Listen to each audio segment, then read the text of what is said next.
It would be easy to think that the need to address an issue like this is something relatively recent. Sorry. It'd be easy to think that the need to address this issue is something relatively recent. 어떤 의미에서 최근에 일어나고 있는 우리의 현안들을 다루는 그런 문제들에 우리가 어떤 이야기를 하도록 초대를 받아서 그 문제를 다루고 그들의 필요를 채워주는 것은 어떤 의미에서는 좀 상대적으로 쉬울 수 있습니다. As the world becomes more and more secular, 이 세상은 점점 세속적이 되기 때문에 it can feel as though religion in general and Christianity in particular is being marginalized. 넓게 말하면 종교 자체가 무시가 되고 있고 또 좁게 말하자면 기독교가 굉장히 하찮게 취급을 당하고 있습니다. With the rise of science, supposedly as the only sure guide by which people can know and trust. 이제 과학이 등장하면서 이제 사람들이 정말 믿을 수 있고 신뢰할 수 있는 것은 이 과학적 지식밖에 없다. 이런 식으로 이제 과학이 종교에 대한 어떤 우위를 점유하고 있습니다. Many people in the 21st century are suspicious of religion in any form. 그래서 21세기를 살아가는 현대인들은 어떤 식으로든지 종교에 대한 회의적인 그러한 태도를 가지고 있습니다. They see it as an offense to human reason. 이것은 인간의 어떤 합리적인 이성에 대한 그것은 도발이다라고 생각합니다. Ever since the so-called Age of Enlightenment in the 18th and 19th centuries, 18세기 또 19세기 소위 계몽주의 시대가 이제 열린 후 rationalism has been very much on the rise. 소위 이성주의라고 하는 것이 떠올랐고, and in the world of our day, it has come of age. 이제 우리가 살아가고 있는 이 시대는 그 이성주의, 합리주의, 이런 것이 거의 이제 보편화되고 무르익은 그러한 시대가 되었습니다. So, from a Christian perspective, 그럼 우리 기독교적인 시각에서 볼 때, the idea of apologetics, that is, giving a reasoned defense of the faith. 이제 그 복음을 합리적으로 방어하는 일이 매우 시급하게 필요하게 되었다라고 하는 그러한 필요를 느끼게 됩니다. 교회는 has suddenly become more urgent. 네, 그것이 그렇게 더 절실하게 느껴지는 것이죠. 왜냐하면 다 사람들이 합리적인 설명을 요구하고 그것을 신뢰하려고 하니까. We can no longer assume that if we simply open a Bible with a non-Christian friend, 우리는 그저 불신자 친구들에게 그냥 성경을 딱 열고 그냥 진리를 그냥 단순히 이야기하면 그냥 이거 성경에서 얘기하니까 믿어라 이렇게 얘기하는 것으로 이제 충분해 보이지 않는 그러한 세상을 우리가 살아갑니다. They will respect its message or will even have any understanding of its message. 물론 그들이 우리가 말하는 것을 존중할 수도 있지만은 많은 친구들은 그것을 완전히 무시해 버릴 것입니다. We need to reason with them as to why this book is special. 우리는 그들과 이제 논쟁하고 또 그들과 추론해야 됩니다. 왜 특별한 말씀인지를 우리는 계속 설명해야 되는, 변론해야 되는 위치에 있습니다. And why this book is the only book that provides a credible hope for the future. 이것이 왜 우리의 미래에 대한 신뢰할 만한 어떤 진리를 제공하는 유일한 책인가라고 하는 것에 대해서 우리는 또 설명해야 됩니다. The church very much needs to demonstrate that faith is not a leap in the dark. 교회는 이 신앙이라고 하는 것은 그저 어둠 속에서 그냥 한 발자국 뛰어넘는 그런 어떤 어둠 속에서의 그냥 도약 이런 것이다라고 더 이상 계속 그 말만 할 수 없는 그런 위치에 왔다는 것이죠. But rather, as the Dutch theologian Herman Bavinck said, it is a faith that is eminently reasonable. 그러나 이제 헤르만 바빙크가 얘기한 것처럼 우리가 가지고 있는 이 진리는 여전히 합리적인 믿음이다라고 하는 것을 보여주어야 할 필요가 있게 된 것입니다. But this need to defend the message of the Bible is as old as the Bible itself. 성경이 진리다 또 이 합리적인 것이다라고 하는 이 사실을 변증해야 되는 이 필요는 그러나 오늘날만 있는 것이 아니고 예전에도 그러하였습니다. As we've already said, the idea of apologetics stems from Peter's exhortation to the churches of the first century AD. 우리가 이미 말씀드린 것처럼 1세기에 있는 그런 성도들, 사도 베드로 같은 경우도 너희 속에 있는 소망에 관한 이유를 묻는 자들에게 대답할 것을 항상 준비하라. 그 이유를 이야기하라고 말씀함으로써 이 변증하기라고 하는 이러한 개념을 그들은 처음부터 다 가지고 있었습니다. He was addressing Christians who had been scattered throughout the region of Asia Minor in the first century. 그들은 이제 1세기에 그 소아시아의 여러 곳에 흩어져 있던 성도들에게 편지하면서 이렇게 권면합니다.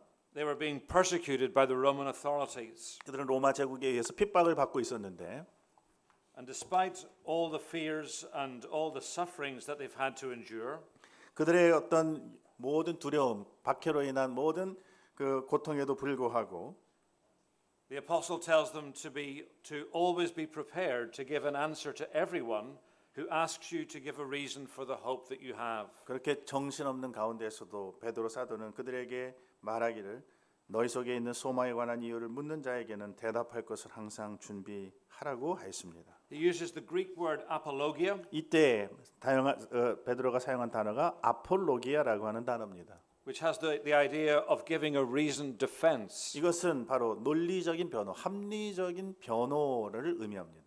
So even in those early days of the New Testament church, Christians found themselves in a culture in which the message of the gospel was being challenged. 그러므로 1세기 신약 그 교회 그 초대교회도 신자들은 복음의 메시지가 도전을 받고 있는 그런 문화 속에 자신들이 살고 있다는 사실을 잘 인식하고 있었습니다. And far from ignoring this challenge, they were to rise to it and respond in a way that God himself could use to bring their opponents to faith in Jesus Christ. 그런데 그들은 이러한 도전을 그 무시하지 않고 또 대항하여서 하나님께서 그들을 통해서 그들의 대적자들이 예수 그리스도를 믿어 구원에 이르도록 하시는 방법으로 이들은 대응하였습니다. 복음에 대한 변론을 한 것입니다. That's important for us to remember today. 이것이 오늘 우리가 또한 기억해야 할 중요한 사실입니다. Too often Christians regard the church as a place to hide from the world. 우리는 항상 교회에서 교회 안에서 이제 사역을 하면서 우리를 생각하기를 우리는 세상에 숨겨져야 할 어떤 교회다라고 그런 생각하기 세상과는 전혀 동떨어져 있고 관계없는 그런 교회다라고 하는 사람들이다 그런 생각을 가지기 쉽습니다. We can turn our churches into evangelical monasteries. 네, 우리는 교회를 복음적 수도원으로 말하자면 만들어야 됩니다. 복음 전도적인 수도원. But Jesus told his disciples that even as he was sent into the world by the Father, so he was sending them into the world to serve the Father. 예, 이제 제가 조금 번역을 조금 잘못한. 우리는 그러니까 그런 것이 복음적인 말하자면 수도원, 복음을 전하는 수도원이다. 교회는 그런 것이 아니고 하나님께서 예수님을 예수님께서 뭐라고 했습니까? 하나님이 나를 보낸 것처럼 나도 너희를 보내노라라고 하셨. 보냄을 받는 교회다. 세상으로 나가는 교회가 되어야 된다는 것을 늘 잊지 말아야 합니다. What these New Testament Christians were being called to do 그렇다면 신약의 성도들이 이 세상에 나가서 무엇을 하도록 부름을 받았습니까? as defenders of the faith 이것은 신앙의 변호자로서 변론자로서 부름을 받은 것은 분명한데요.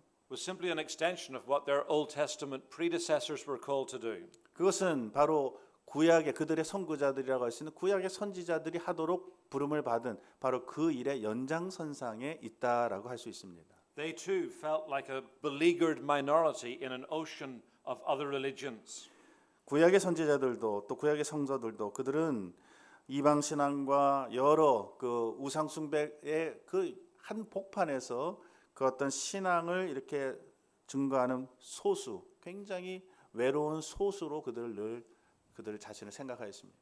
It wasn't just that they needed to defend their own people from the false ideas of other faiths infiltrating the covenant community. 그들은 단순히 하나님의 언약 공동체에 침투해 있는 이방 종교의 사상과 간섭에서 자신들의 백성을 보호해야 하는 그것만 그들이 수행해야 되는 것은 아니었습니다. Which was a threat from the days of Noah right through to the exile. 물론 그것은 노아 시대부터 또 포로기 때까지 계속해서 그 현존하고 있었던 그런 그들의 현안은 현안이었습니다. They were to go on the offensive against them.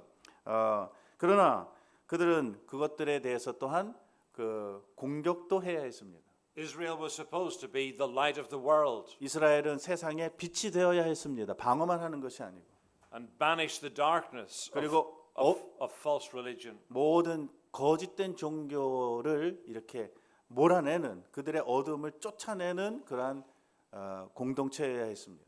So in the ministries of Isaiah, Jeremiah, and Ezekiel especially, we find the prophets exposing the emptiness and the foolishness of idolatry. 그래서 우리는 구약 성경을 보면 그 이사야나 예레미야, 특별히 에스겔 선지자의 사역을 이렇게 볼 때에 그들이 했던 것은 뭐냐면 이스라엘 주변을 둘러싸고 있는 이방 나라들이 섬겼던 신들과 우상들이 얼마나 거짓되고 허탄하고 또 어리석은 우상이라는 것을 선지자들은 가감없이 매우 공격적으로 드러내고 있었다 하는 사실을 보게 됩니다. And their ultimate goal was to uphold the truth, the integrity, and the glory of Yahweh, the God of Israel. 그리고 그들의 더 궁극적인 목적은 그를 통해 여호와 하나님의 어떤 그 진리와 그 여호와의 신실하심과 완전하심과 그의 영광을 높이 드러내는 것에 있었습니다.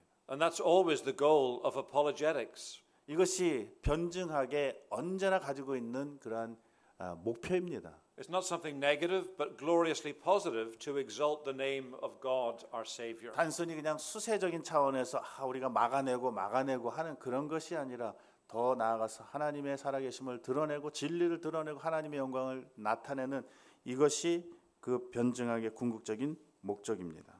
So my desire over these next few days is to explore what this means, especially in relation to preaching. 그래서 저는 이 3일 동안에 이 세미나를 진행하면서 바로 이 개념이 어떻게 우리의 설교와 연관돼서 어떤 중요성을 가지는가, 어떤 의미를 가지는가를 좀 더 살펴보려고 하는 것입니다. Now, I'll be doing it from 5 different perspectives. 저는 이 일을 5차례 강의를 통해서 5개의 강의를 통해서 5개 다양한 그런 관점으로 이것을 풀어서 설명하려고 합니다. Each intended to show that there's much more to giving a defense of the faith than we might first imagine. 이 5번의 강의를 통해서 제가 공통으로 강조하려고 하는 것은 뭐냐면 신앙을 변호하고 변증한다는 것은 단순히 수동적으로 뭔가를 이렇게 막아내고 변호하는 그런 것보다는 훨씬 더 우리가 처음에 생각했던 그 변증보다는 훨씬 더 많은 것들을 의미하고 있다는 것을 공통으로 저는 말씀드릴 것입니다. It's not just an intellectual skill of argument and debate. 변증이라고 하는 것은 단순히 지식적으로 우리가 어떻게 우리의 논쟁에서 이길 수 있는가라고 하는 것에 대한 어떤 기술을 이야기하는 것만도 아닙니다. It involves the totality of what we are as individuals and as a community made new by the grace of God in Christ.